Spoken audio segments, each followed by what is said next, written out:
$102,000 in 30 days from one ad. Welcome back to the Founder-Led Marketing Show, where we talk about how to create awareness, build trust, generate demand, and drive efficient growth for your B2B software startup. I'm your host, Finn, the founder of Project 33. And in today's episode, we're going to be talking about how we generated $102,000 in net new revenue last month from one LinkedIn ad alone. The full breakdown of our process. I hope you enjoy it. The format that I want to do here is I'm going to share, our bunch of things, our process, our learnings. I'll share the exact ad that we're running that created these results. I'm going to share our LinkedIn ad manager, obviously, and then I want to open it up for Q&A to hopefully get into some kind of nitty-gritty stuff, so that I'm not just talking for 60 minutes and bore you guys, but that we can get into some more details. For context, we are a marketing agency. We're 8 people. We work with B2B software companies. There are usually between 10 to 100 people when we work with them, 1 to 10 million in ARR. And we really do only one thing for them, which we call founder-led marketing, which is we work with the founder of these companies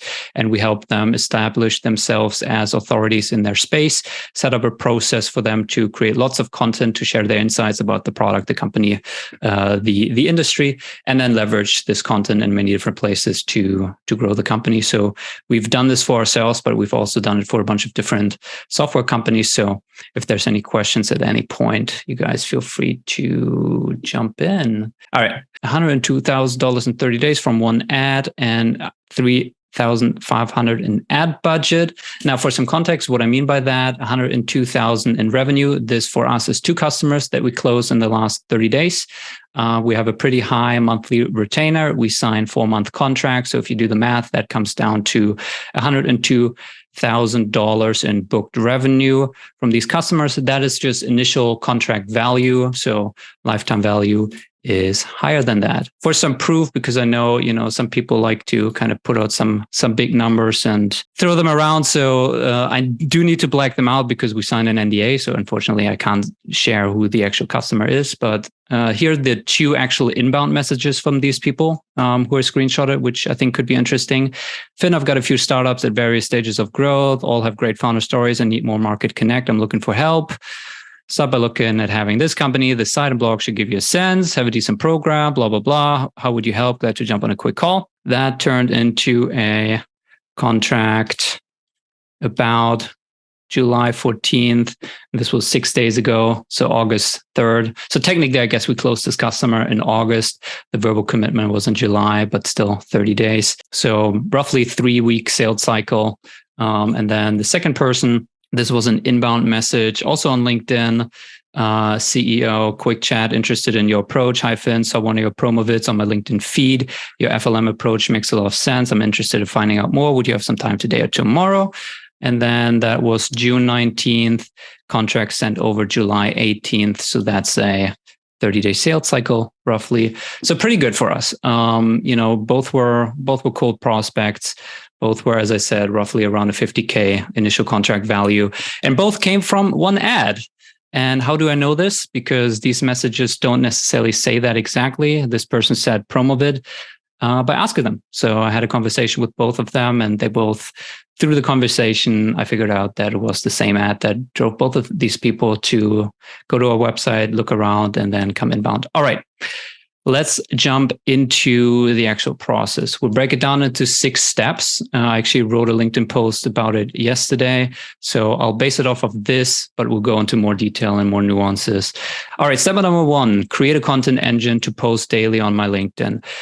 This is pretty important, right? Like I post daily on my LinkedIn, and because if you want to run ads, you need creatives to feed into the ads. And especially you need an ongoing process to effortlessly create a lot of content that you can feed into paid campaigns, because the chances are that you can sit down in your conference room and brainstorm one ad and it will perform crazily for you is pretty low. So what you need to do is you need to test a lot of messages, put them out and see what actually resonates and what converts. And then you can optimize from there. So step number 1 for us, and we do this for customers too, is to create a content engine.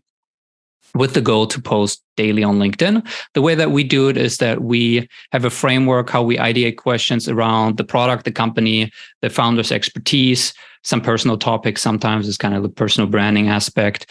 The way that this works is, this is, for example, my question log. It's just a Google spreadsheet that Toby and I work on together. And here in this column, you guys can see questions and topics. And this is literally our working document of how we come up with topics. These 4 blue ones that you see here, these are the 4 most recent ones that we did. And then these are all topics that will be coming up in our next few recording sessions. And you can see there's like a whole fucking lot in here. Some of them are outdated at this point, probably, but we just keep an open tab on all kinds of topics we want to talk about. Now, how do we get these topics? One, as I said, we have a framework where we basically plug in, how does your solution work? Who do you work with? What are the pain points? How can they solve these pain points? What are the obstacles, right? There's many frameworks for this on how you can ideate questions. We have one, many other people have one. And then we, try to pay attention when I have a sales call and a person asks me a question, I write it down.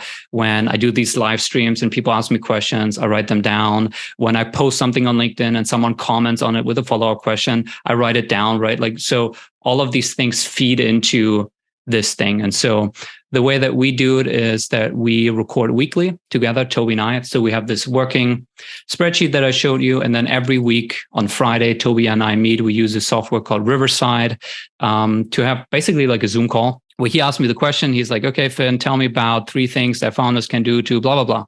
And I give my answer, right? And we go back and forth a little bit. So it's a very conversational way of recording content. It's not me sitting down, pen and paper, trying to figure out what am I going to talk about today.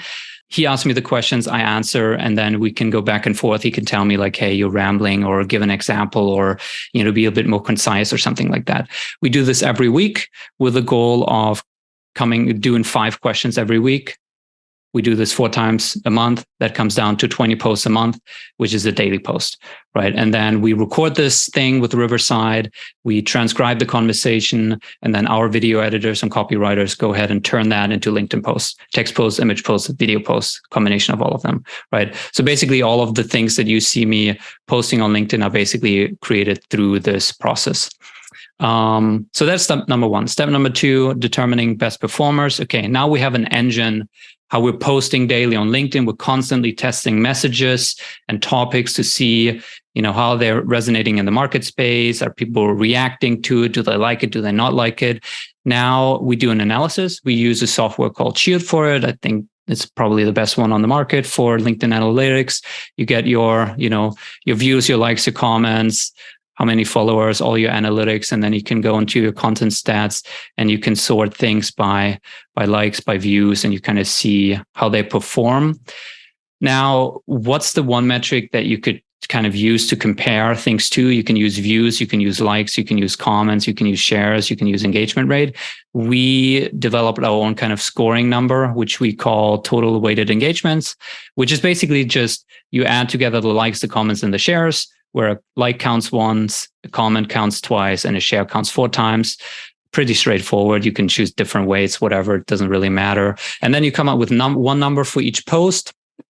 How that looks like for us, for example, is that I have a content library in Notion, and we create this for customers too, where you can see like every single piece of content basically that I've been creating, or we've been creating since, I don't know, like 3 years or something now, is in here. So there's like 345, I guess, in here.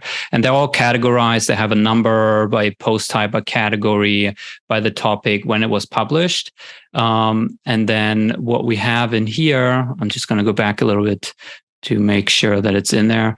Yeah. So what we then also backfill it with, and we use Shield to populate these numbers, is that we have the views, the likes, the comments, the shares, the engagement rate in here. So this is just pulled from Shield and plugged into Notion. And then we have here a formula for the total weighted engagements. If I click on it, it should show the...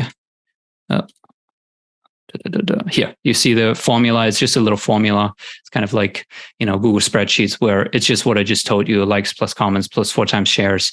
You add it all together, you come up with one number, and then we just have a different view here. These are just sorted by number. We have an analytics dashboard, which pulls in the same things. And here they're sorted by total weighted engagements. So I can see what is my top performing post in total weighted engagements. I have it in here. I can click on it. And then when I click on it, I also have on Google Drive all of the different assets file that belong to that piece of content. So the copy file, meme video file, meme thumbnail, YouTube video file, YouTube thumbnail. So I have all the different assets that we've been creating and posting on LinkedIn organically, easily accessible. So if I then want to plug it into our LinkedIn campaign, it's very straightforward, right? I have the file here, I have the copy here. It's very fast for me. Best performer, we have kind of like a technical definition of what's a best performer, which is any post that has a total weighted engagement that is greater than at least one standard deviation above the average for that data set. You can use different thresholds. You can just look at your content. You can just decide, okay, this is a good post. I want to leverage it in my ads. We just kind of came up with this technical definition. It's another formula here. Great video. So here's the if property total weighted engagement is greater than, and this is the average plus one standard deviation number that we calculate with a different calculator. And then it automatically plugs in yes or no if it is or it's not. And so I have another view where I can just say, only showing you all the best performers. And then these are the things that I want to plug into the LinkedIn ads. But again, you can use different frameworks. It's just one way to do it, right? The idea is just post organically, see what works, and then use the best performers in your ads. So third step is we then feed the best performers, so the winners of the organic strategy, into targeted LinkedIn ads campaigns. And we have three main cold targeting groups that we set up here. I'll show them in a minute. One is a top-down approach. So we work with sales-led companies. So meaning high ACVs, high deal sizes, where, it's not like a Slack or a Zoom where you can sign up for a free trial. You can try it out for 30 days. It's something where, you need to commit for a yearly license. You're going to pay $50,000 upfront, long sales cycles, right? So same for us, right? Like people can't trial our service. Like they sign up for a 4-month contract or they don't, right? And so one is top down, which is we target only the decision maker slash budget holder. In our case, it's founders and heads of marketing of software businesses with 10 to 100 employees in the US, Canada, and Europe. Then there's bottom up. So this is kind of driving it up from maybe the users or the people who will be working with us directly. So for us, that is broad ICP based on job function. So in our case, anyone working in the marketing, sales, or business development department of these companies. So this is, maybe a marketing manager, maybe a SEO specialist, maybe a video editor at these companies, because they're not the budget holder. They're not going to, buy from us, but they might go to their boss and say, hey, I saw this video. They seem to have a really interesting approach. We should maybe look into this, right?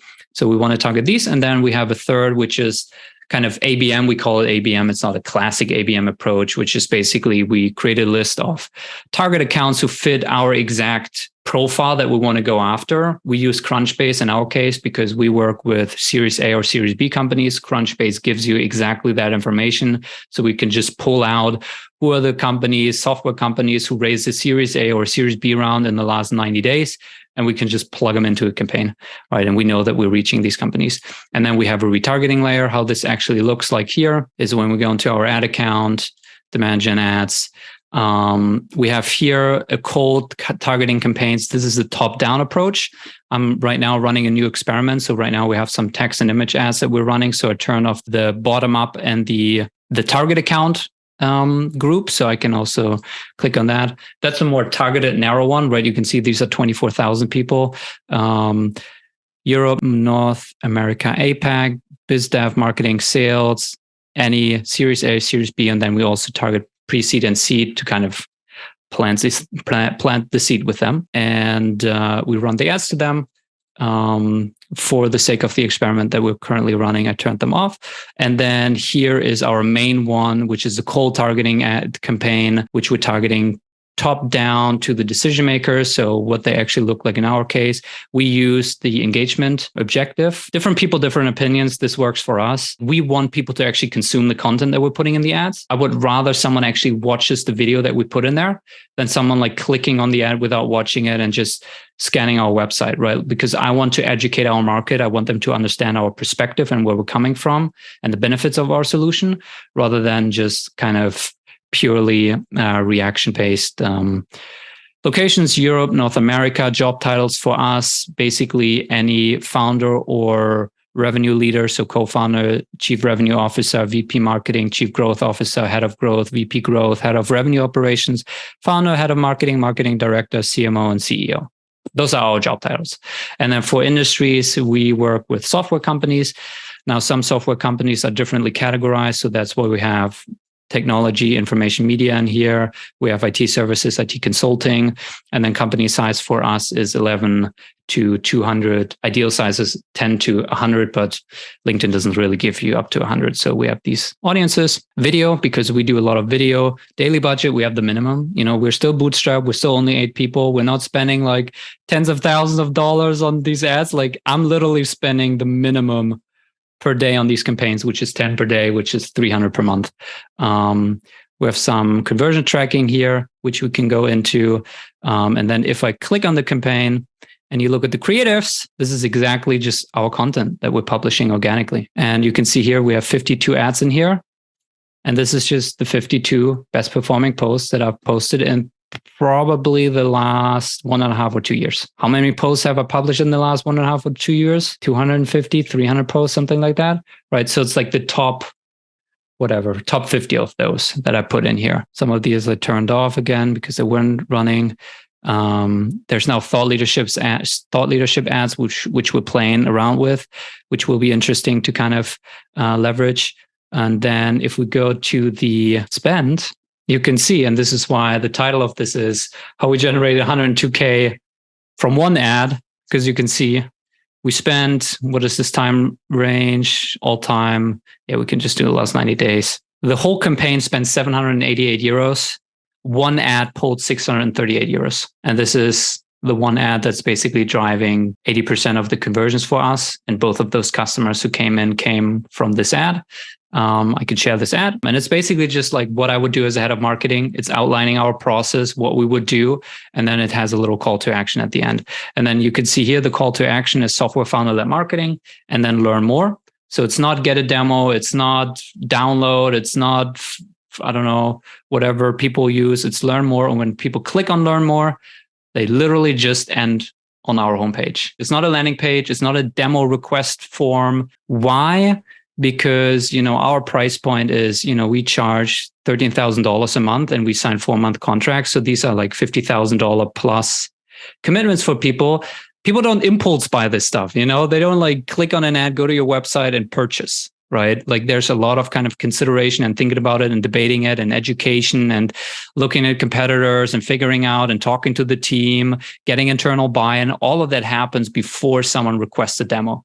And so we believe if we would send someone to get a demo page, they would not book a demo, because you don't book a demo from a 2-minute video if the price point is at this stage. We want people to learn what we actually do, how it works, some examples, the philosophy behind it, how we compare to different alternatives, our process, case studies, right? We want people to look at that and then come inbound. And the 2 examples that I showed you are a great example of this, because they came inbound, right? They did not like direct response, book the demo. They looked around, they probably spent a day or 2 or 3 talking with people, and then they came inbound. All right. And then retargeting layer. Our retargeting layer, people say like retargeting is like the powerful thing. For us, retargeting is not so powerful right now. I think because we just don't have a lot to feed into the retargeting right now.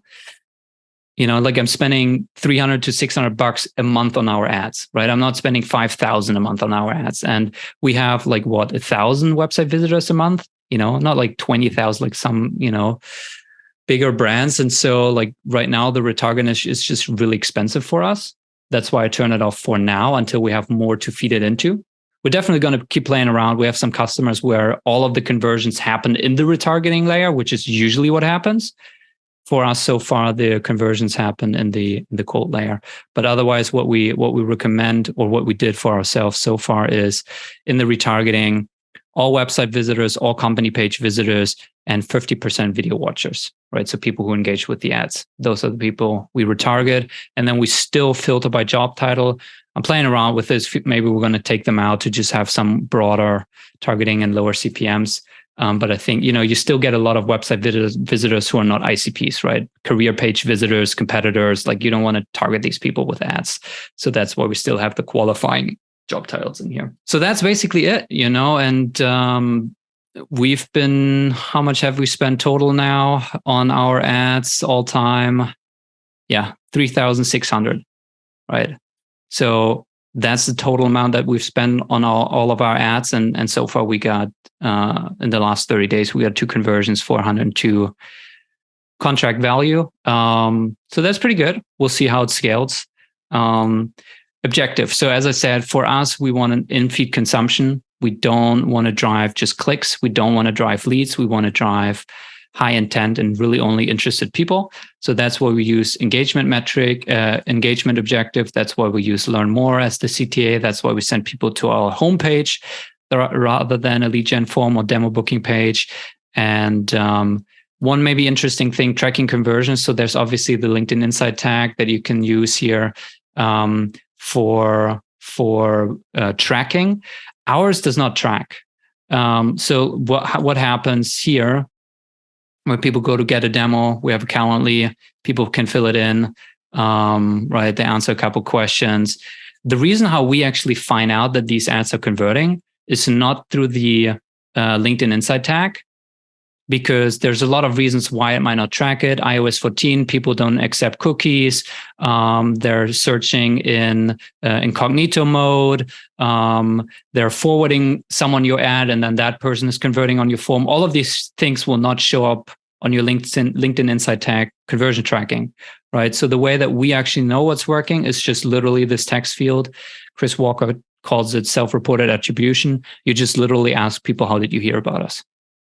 And the surprising fact is people will tell you how they heard about you. Now, the thing is, for LinkedIn, it's interesting. Very rarely someone will tell you, I saw the ad on LinkedIn where you talked about what you would do as head of marketing. What they will actually put in here is LinkedIn. That's what they will say. So then you still need to do the extra step of, on that sales call, on the demo, dig deeper and say, hey, you mentioned you found us through LinkedIn. Do you remember what exactly you saw? And so the reason why I know that these 2 people converted from that one ad is because both of them told me. One of them told me, oh, I saw this video, this promo video of yours where you talked about getting hired as a head of marketing, and you kind of outlined your process. And I was like, okay, I know which video that is. And then the second person was like, oh, you talked about like, if you come in as a CMO, what you would do. And I was like, okay, I know what video that is. Right. So it's qualitative. Right. So you unfortunately need to do that work of like asking people, because otherwise attributing this back to the ads might be pretty difficult. At least if you have, long sales cycles, complex buying journeys, like in B2B, where it's not, like e-commerce, where people see an ad, click on it, go to website, put in their credit card information, purchase, and you have it all in one session and you can easily track it and attribute it. That's different. Wait for inbound. As I said, we don't ask for people's information. We don't do lead gen forms where people need to enter their email to download something. It's just literally in-feed consumption.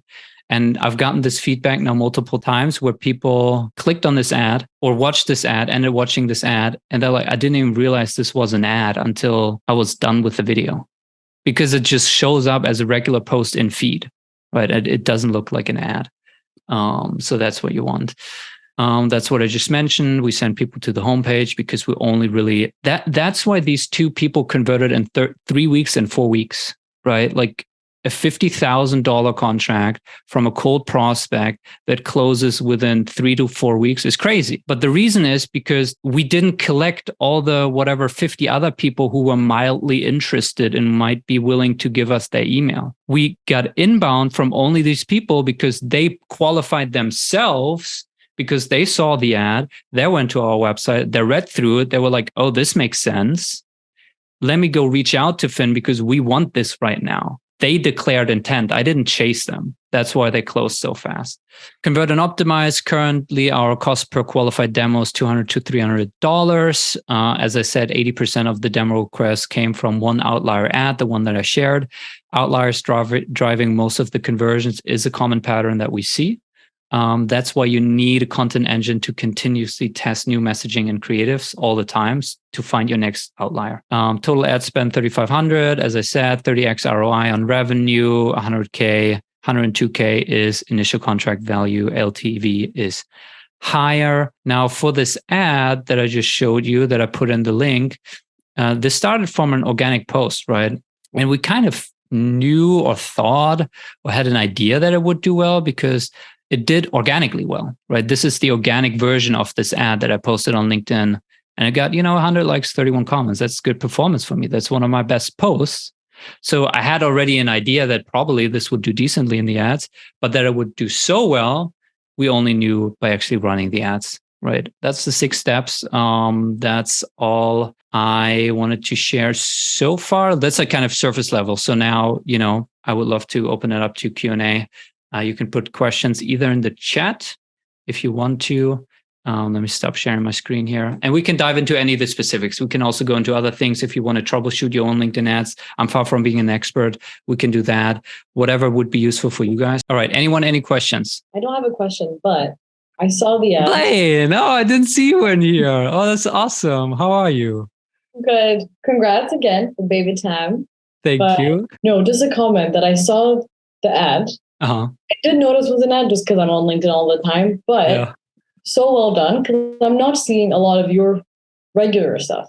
Mm-hmm. Obviously, I think it's getting also pushed to your first degree connections, which is nice because in my head, I have not dabbled in ads at all. So is there how does it work in terms of LinkedIn second to third degree? Is there any kind of filter? And I missed the first 15 minutes, but. You mean when you run the ads, does it show to your second, third degree, or what do you mean? Yeah, or how does it, do you know how much of the ads are shown to your existing network, I guess? That's you just literally pick the ICP. So you can just, when you set up the ads, you just say, show it to CEOs of software companies based in Atlanta with 200 to 500 employees. And then it will show it to all these people. Now, the job title is a free text field on LinkedIn, right? Anyone can put founder in their freaking LinkedIn profile. So we'll show it to a bunch of random people who, are not the founder of an actual 200 to 500 people company. But that's probably why, because we run into a lot of marketing people, and you probably have founder on your profile, right? With your co-founder, I guess. Yeah. So that's why it showed it to you probably. Yeah. Okay. So that was just random, that you just kind of fell into the ICP. So that's why it showed it to you. Okay. And I'm not sure actually what happens when someone in your network engages on the ad, if it then kind of distributes it. I would be interested to learn about it would be interesting for you, Blaine, actually, what would be really powerful, because you post a lot of organic stuff and you get really good traction on it. You know about the thought leadership ads that they introduced recently, right? Very lightly, yeah. I'll look into it. Have you used those? I'll just share it real quick because this is super powerful for people who already have an organic content strategy. So we'll just set this up real quick. So we'll create a new campaign. You can pick brand awareness, you can pick engagement, and I think you can pick website visit. Those are, I think, the objectives that work for thought leadership ads. I like engagement. You pick your ICP, location. You can pick here by job title. You can say whatever. For you, I think it's CEOs. We can just go into, let's set up an ad for you right now, Blaine. Audiences, audience attributes, job experience, job titles. We say CEO. Then we say narrow further. Then we say job experience. No, you want company. What industries do we target? Probably also software, right? You do SaaS or something. So we do software. And then we further narrow it down and we say company size. And I think you target bigger companies, right? It's changed a bit. So above 100. Above 100. We can just say this. Massive. Yeah. Okay. Not longer massive. So we just say these. Definitely not audience expansion. That's bullshit. We don't want Germany. We can just do US, or what do you do? Or Germany? Yeah, US, UK. US, UK. So this is already pretty crazy, right? People don't realize this because they're used to maybe Google ads, Google Ads is all keyword based. Maybe they're used to Facebook ads where it's just interest based, right? Where you just say, show me people interested in gaming and Barack Obama and I don't know, right? Like here you can literally say your exact ICP. And now you see there's 18,000 of these people on LinkedIn. Amazing. And then you pick here a single image for the thought leadership ad, not audience network. You just pick a budget. I like just literally the minimum, which is 10 per day. You can set up some conversion tracking, next, save. And then here you just do browse existing contact. And then this is what's new. So before that, you could either direct sponsor something and upload it. You could go to your company page, what's posted there. But now you can go to employee and I can go to, obviously our employees, I can go to Finn and I get access to all of my posts that I posted. And then you can just request one. You can say, here's 9 controversial opinions on marketing. I wish I knew. Okay, this performed really badly, 12 likes. Okay, I don't want to boost that, but say you would boost that. You just press request.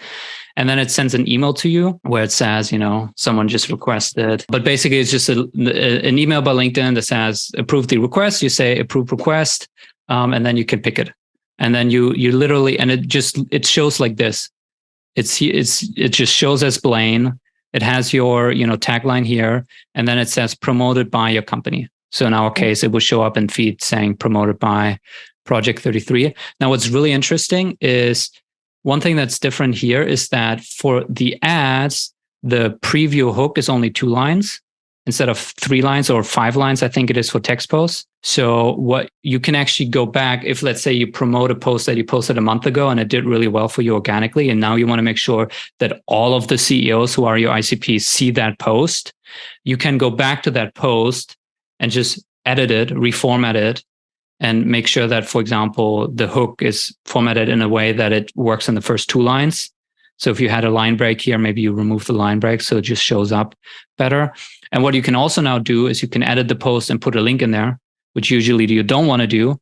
But because the organic reach is already, it's done, you can go back, edit it, and add a link to your website in there, kind of at the end as a call to action. And it doesn't affect the actual ad performance, right? Which is super powerful. And that way you test with your organic posts every day, and then you see what resonates with your audience, Blaine. And then every month you can just run an evergreen campaign where you literally just spend the minimum 300 per month, and you just boost all of your best performers. And now you guarantee that all of the CEOs in the US and UK see your posts, which is pretty insane. I'm shocked. I haven't seen that many people using it, but I believe I'm going to. So thanks. Hi, Finn. Thanks a lot for sharing this great achievement. I have one. Can you please explain more about how you create the content engine? The first step that we do with ourselves and with customers is we have an onboarding questionnaire. And we've been kind of working on this continuously for a long time, and we made a lot of iterations of this. So this is a little like internal stuff that we usually don't share, but I'll share it here. So this is the kind of starting point for any content strategy that we build out. We categorize content into 4 main pillars: product, subject matter expertise, company, and personal. Product is all around the product, how it works, features, benefits, competitors, how it's different, what metrics it affects, etc. Subject matter expertise is kind of thought leadership, educational content. It's you sharing your insights, tips, tricks around like the topics that your prospects care about, whether that's cybersecurity or personal branding, B2B marketing or advertising or whatever the thing is. Company is more kind of this like, not corporate because we work with startup, but like company communication stuff, like new people you hire, new offices you're opening, funding rounds that you raise, like, we're building out, we had a team offsite. This is kind of like culture, team, content, and then personal. So this is more like the personal branding aspect of the content strategy, where it's more like around the founder, what do they care about, books they read, podcasts they listen to, just to add some texture to the person, some person behind the person, right? So that's not just a robot talking about their product and company. And so we have this onboarding questionnaire. First, we establish objective, which is kind of based on ARR goals, the current customer acquisition cost, whether or not growing faster. Then we establish ICP, right? Classic stuff, industry, job title, company, departments, buying triggers, target accounts, blacklists. Then we go into product. So this is the questions that we ask to then plug it into our framework to come up with product questions. What category is your product in? Whom do you help in with what? What are the main pain points? How does your product solve them? What are the key metrics your product moves? What is the final end result? Step-by-step process? How long does it take? ACV, blah, blah, blah, main competitors, right? A bunch of questions. And then we go into subject matter expertise. We have a bunch of questions here. What metrics do your customers care about? What information are they in dire need of? What commonly held beliefs in your industry do you passionately disagree with? What are some things that people in your industry should stop doing today because it's damaging and they don't even realize it? Yada, yada, yada, right? Goes on about the company, personal, etc. This is the first thing that we and customers fill out. So I filled this out for myself. I spent 6 hours filling out this document for myself and for ourselves, right? Like we like to eat our own dog food. And then we have a framework. I won't share this, how we then plug the answers here into a question framework to then ideate questions, to then extract these insights, expand on them, create follow-ups, etc. Right? And that's how we come up with questions, right? Our content ideas are just questions that we then ask the people that we work with. How can people improve their LinkedIn engagement metrics? I don't know, right? Like, what are 3 tips you have for people who want to get more reach on LinkedIn? I don't know, example, right? That's the question. And then we record it in a conversational way to make it easy for people. So when we work with a customer, we have either Toby or Jay, one of our directors, on the call with the customer asking these questions. And again, we do the same thing. So Toby does it with me. We prepare questions. And then every week I record with Toby. He asks me the question. I give my answer. He might tell me like, hey, let's do this again. Or you were rambling, or let's add a little bit more detail here. Let's add an example, right? There's a coaching element involved to make sure we have meat. And then we just record the whole thing. We use Riverside for it. So we get like full quality video and audio, and we transcribe the conversation. And then we just, turn it into text posts and video posts based on what the founder told us, right? Like, because if we work with the founder of a cybersecurity company, like we don't know cybersecurity and we don't pretend to know. To be a thought leader, you actually have to have thought leading thoughts.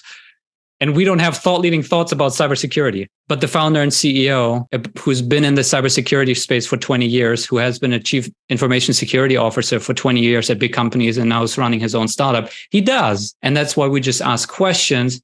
They give the answer, and then we use their words in the video and in the text post. And that's what goes out. And then we see what actually resonates, and that then the best performers go into the LinkedIn campaign. So maybe you can also go into why it's important to post 5 times and not like, once or twice, or I don't know. I mean, we've debated this many times. I think it really depends. I think you can be successful with posting once a week if you have a really freaking damn good post once a week. But I just think, as with many things, I mean, I made a video about it. It's like, people don't say like, how can I be really successful with cold emailing, but I want to send 1 cold email a week, or they say like, I want to build a really great product, but I want to like spend an hour on product development a week.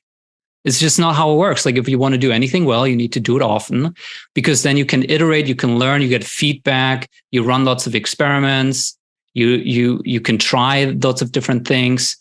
And so like, yeah, if you have 5 shots on goal rather than 1 shot on goal, the chance that you hit something is just higher. And it just compounds, right? Like, people say this, like it's quality versus quantity. It's like, yeah, if like you post 5 times a week and it's all garbage, then yeah, that's bad.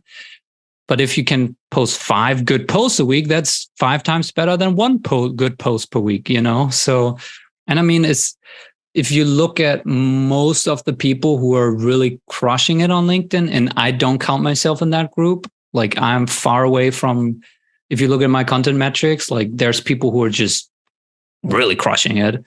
Blaine being, one person here. Most of them just post daily or close to daily. And maybe they skip a day or 2 here and there, but like most of them just post daily. Okay, seems like that answered Daniel's question. Then we'll wrap this up. Thank you guys for joining. This was fun. I hope I was able to share something here. I know I'm very rambly and everything. Do this I have every a question actually. Oh, what do you have? Basically, just wondering if any of you guys are interested in maybe some topics we could cover in the next few weeks or something. So if you have anything in mind, make sure to drop it down below, and we can take onto that. Other Sure. than that, I'm done. Yeah.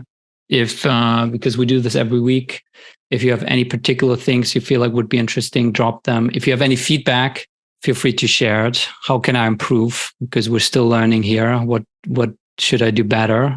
Definitely also let me know. Cool. No, thank you guys for joining. Laura, Lars, Blaine, Sora, Belina, Matt, Jay, of course, Toby, thank you for joining. And then in the live stream, we had Daniel, we had Sandy, we had Amit, we had Marcus. We do this every week. So if you want to join next week, I would be happy to see you again. Feel free to DM me if you have any other questions. Enjoy your Wednesdays, everyone. Bye.